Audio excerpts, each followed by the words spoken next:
Discovery of a 210,000-gallon oil leak from the Keystone pipeline would seem to be poor timing 4 days before regulators in Nebraska decide whether to allow a major expansion of the system, but officials say state law does not allow pipeline safety to be a factor in their decision.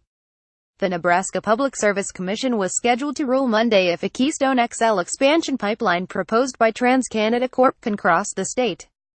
The Commission's decision is the last major regulatory hurdle for a project that has faced numerous local, state and federal reviews and lawsuits since it was announced in 2008.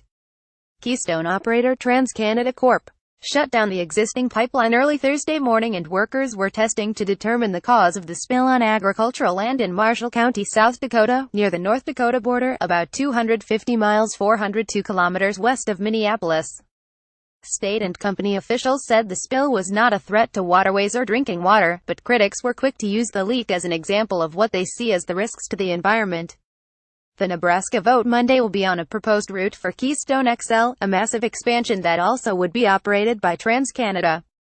The new pipeline would carry an estimated 830,000 barrels of oil a day from the oil sands areas of Canada through Montana, South Dakota and Nebraska, where it would connect with the existing Keystone pipeline.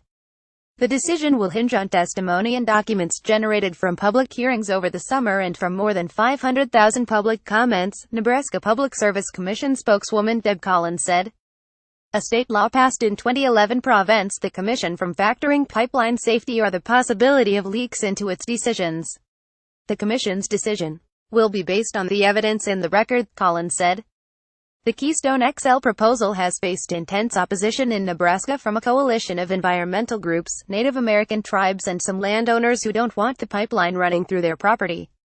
Nebraska lawmakers gave the 5-member commission the power to regulate major oil pipelines in 2011 in response to a public outcry over the pipeline and its potential impact on the Sandhills, an ecologically fragile region of grass-covered sand dunes.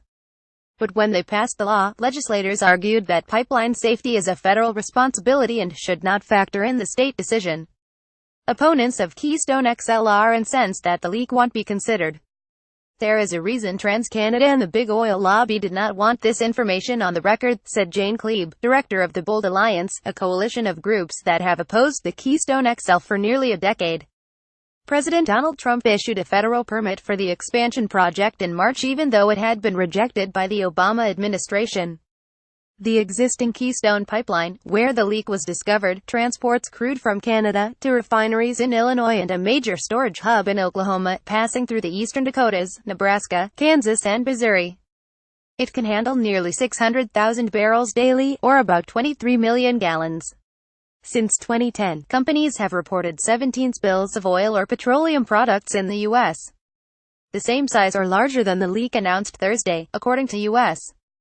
Department of Transportation records. Officials in South Dakota said they weren't notified about the leak until roughly 5 hours after TransCanada discovered it.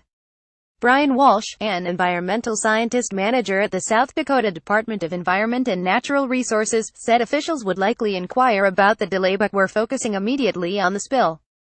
TransCanada said Friday the leak was controlled and posed no threat to public safety. The company has sent more than 75 workers to the spill site, including environmental, engineering and emergency response specialists. TransCanada spokesman Matthew John said the company will need to do extensive testing along with federal regulators and independent testing facilities before they can pinpoint a cause. An aerial photo released by TransCanada on Twitter that the company says is of the spill, shows a darkened area on flat agricultural land. There do not appear to be any waterways or towns nearby. Residents near the site reported a surge of activity as cleanup crews arrived at the scene. Susie Easthouse, general manager at the Front Porch in Langford, a city southeast of the spill area, said the restaurant will be catering for TransCanada workers at the site. Easthouse said she's serving Friday supper and a middle-of-the-night shift meal for 80 people, with meals for 100 people on Saturday. I'm pretty much going to be working a 24-hour shift here now, Easthouse said. Easthouse said she has mixed emotions about the pipeline, a tug between the business it has brought to the area and her environmental concerns. She thinks the spill will have lasting effects in the area. It's almost like everybody's fears have come true with it, Easthouse said. It's not the notoriety we really want in small-town South Dakota. This version of the story corrects that there have been 17 leaks the same size or larger than the Keystone spill instead of 17 larger than this spill. One of the spills was the same size. Nord contributed from Sioux Falls, South Dakota.